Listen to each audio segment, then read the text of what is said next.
সংস্কারকে ignore করে, ছোট করে, হেয় করে অথবা না করে, তাহলে তার রাজনীতি অপ্রাসঙ্গিক হয়ে যাবে আগামী 5 থেকে 10 বছরের মধ্যে। কিন্তু রাজনৈতিক দলগুলো দিন শেষে গোল দিতে ব্যর্থ হয়েছে, তারা হাসিনাকে পতন করাতে পারে নাই। আওয়ামী লীগের পতনের পিছনে দুইটা বড় শক্তি কাজ করেছে। একটা শক্তি হচ্ছে রাজনৈতিক দল, যারা গত 16 বছর ধরে কোনো না কোনো ফর্মে রাজনৈতিক আন্দোলন করছে, আওয়ামী লীগ বিরোধী আন্দোলন করছে, পতনের আন্দোলন করেছে, নির্বাচনের দাবিতে আন্দোলন করেছে। আমরাও সেখানে আমাদের ক্ষুদ্র জায়গাতে যতটুকু সম্ভব ছিল আমরা আমাদের জায়গায় চেষ্টা করেছি। কিন্তু রাজনৈতিক দলগুলো দিন শেষে গোল দিতে ব্যর্থ হয়েছে, তারা হাসিনাকে পতন করাতে পারে নাই। এবং 7ই জানুয়ারি পরবর্তী বাস্তবতায় আমরা দেখেছি গত বছর বড় বড় রাজনৈতিক দলগুলো মোটামুটি মেনে নিয়েছে যে এই 4 বছর 4.5 বছর আমাদেরকে এখন এই লিফলেট বিতরণ, এই কর্মসূচি, সেই কর্মসূচি, মিছিল মিটিং করে নেগোসিয়েট করে থাকতে হবে। মোটামুটি তারা সোফা সেটে ডাইনিং টেবিলে কিন্তু এই বাস্তবতাটা মেনে নিয়েছিল।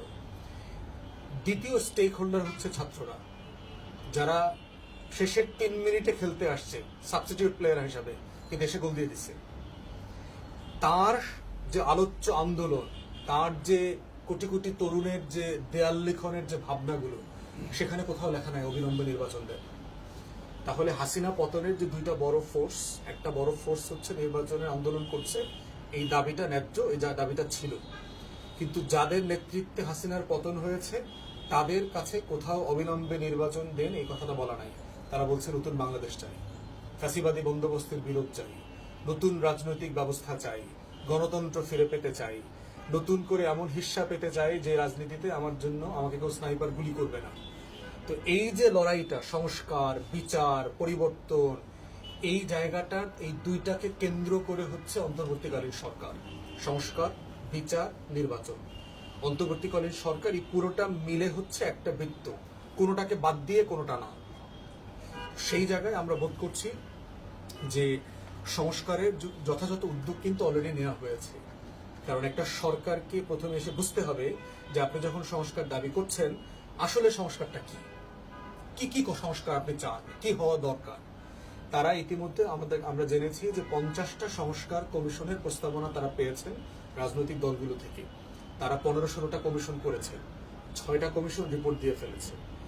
এখন প্রফেসর ইউনূস বলেছেন যে উনি জাতীয় ঐক্যমত্যের কমিশন যেটা করছেন এটার নেতৃত্বে এই মাসের শেষে অথবা হয়তো রমজানের পরে ধারণা করছি উনি রাজনৈতিক দলগুলোর সাথে বসা শুরু করবেন, কথা বলা শুরু করবেন, বোঝার জন্য যে প্রস্তাবনা যেগুলো আসছে সংস্কার করবার তার কতটুকু এই সরকারের আমলে বাস্তবায়নযোগ্য, কতটুকুর ব্যাপারে রাজনৈতিক দল একমত, কতটুকু আমরা এখনই করে ফেলবো, যেগুলো করতে পারবো না সেগুলোর ব্যাপারে সবার পজিশন কি হবে, কিভাবে বাস্তবায়ন হবে, তার একটা প্রসেস, তার টাইমলাইন, সেগুলো নিয়ে সে আলোচনা করবেন। উনি একটা জিনিস বারবার একমত হচ্ছেন এবং বারবার বলেছেন যে সবাই একমত না হলে আমি কোনো কিছু চাপিয়ে দিয়ে সংস্কার করব না। এইটা একটা গোল্ডেন রুল ওনার আলোচনার মধ্যে বারবার এসছে এবং আমরাও আমাদের দলের পক্ষ থেকে এটাকে ন্যায্য মনে করি। আপনি দেখেন যে 1/11-এর সময় ডক্টর আকবর আলী খানকে দিয়ে কিন্তু একটা সংস্কার কমিশন হয়েছিল, টাস্কফোর্স হয়েছিল। উনি শত শত সংস্কারের স্পেস, প্রস্তাবনা, আইন সংস্কার, কোনগুলো বাতিল করতে হবে, ব্রিটিশ ঔপনিবেশিক শাসন থেকে যেগুলো আলাদা করতে হবে, স্বাধীন রাষ্ট্রের চরিত্র তৈরি করতে হবে, এগুলো নিয়ে কিন্তু উনি বিশাল প্রস্তাবনা দিয়েছেন। এবং তখনকার যারা 1/11-এর সরকার ছিল, সুশীলরা ছিল, রাজনৈতিক দল ছিল, সবাই কিন্তু মোটামুটি একমত হয়েছিল হ্যাঁ আমরা এগুলো করবো। কিন্তু আসার পরে কি দেখলাম, আওয়ামী লীগ তার একটা জিনিসকেও বাস্তবায়ন করে নাই। তাহলে দিন শেষে পলিটিক্যাল পার্টি যদি কোনো কিছুতে একমত না হয়, আপনি সংস্কার যদি প্রস্তাবনাটা শুরু করে দিয়ে জানো, এটা আসলে সে কন্টিনিউ করবে না, সে বাস্তবায়ন করবে না। দিন শেষে আগের সে যে পুরাতন আমলের রাজনীতিতে ফিরে যাবে। রাজনৈতিক দলগুলোর জন্য এখানে যেটা বার্তা সেটা হচ্ছে যে 1/11-এর বাস্তবতা কিন্তু গণ অভ্যুত্থানের বাস্তবতা ছিল না। 24 কিন্তু মানুষের মনস্তত্ত্বকে প্রচন্ড রকম নাড়িয়ে দিয়েছে। অতএব কোন রাজনৈতিক দল যদি এখন আর তখন নির্বাচনের আগের পরের ওসিলা দিয়ে সংস্কারকে ইগনোর করে, ছোট করে, হেয় করে অথবা না করে, তাহলে তার রাজনীতি অপ্রাসঙ্গিক হয়ে যাবে আগামী 5 থেকে 10 বছরের মধ্যে। যেভাবে আওয়ামী লীগ নাই হয়ে গেছে, অন্য সকল বড় দলের রাজনীতি নাই হয়ে যাবে। অতএব সেই জায়গাতে আমাদের অবস্থান হচ্ছে আমরা সংস্কার চাই, বিচার চাই, নির্বাচন চাই, তবে সবকিছুর উপরে ঐক্যমত চাই। কারণ বড় রাজনৈতিক দলগুলোকে ঐক্যমতের বাইরে রেখে কোনো সংস্কার চাপিয়ে দিয়ে সেটা সাস্টেইনেবল হবে না, সেটা গ্রহণযোগ্য হবে না, সেটা বাস্তবায়ন করা যাবে না। তার মানে এটা না যে কোনো সংস্কার না হয়ে সিম্পলি নির্বাচনের দিকে চলে যাওয়াটাও আমি ন্যায্য মনে করি না।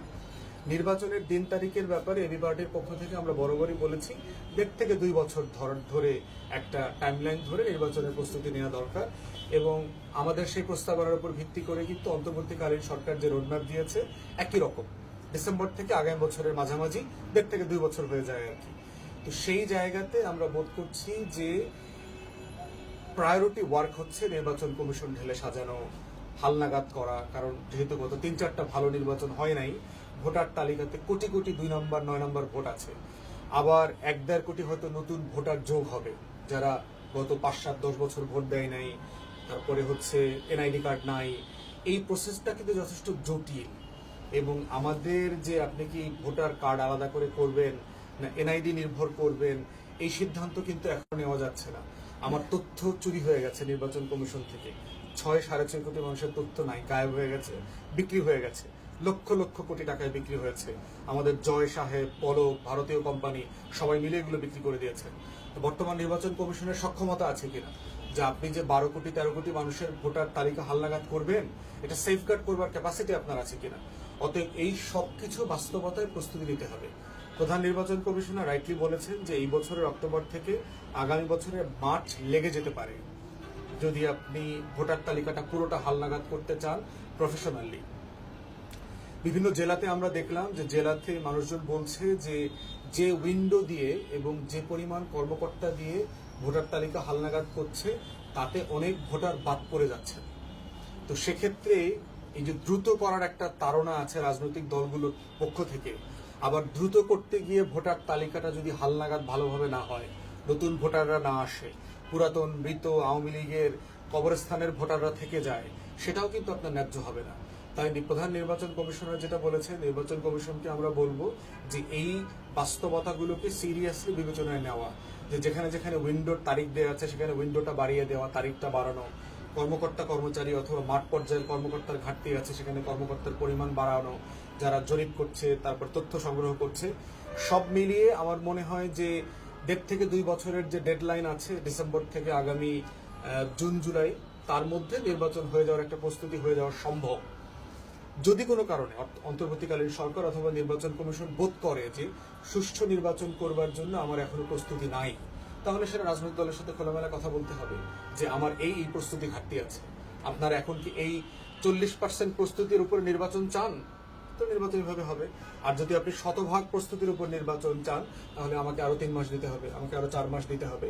এগুলো লুকোছাপা না করে খোলামেলা, মানে খুবই গুড ফেইথে আলোচনাটা করা দরকার, একজন একজনকে বিশ্বাস করে আন্তরিকতার সাথে আলোচনাটা করা দরকার।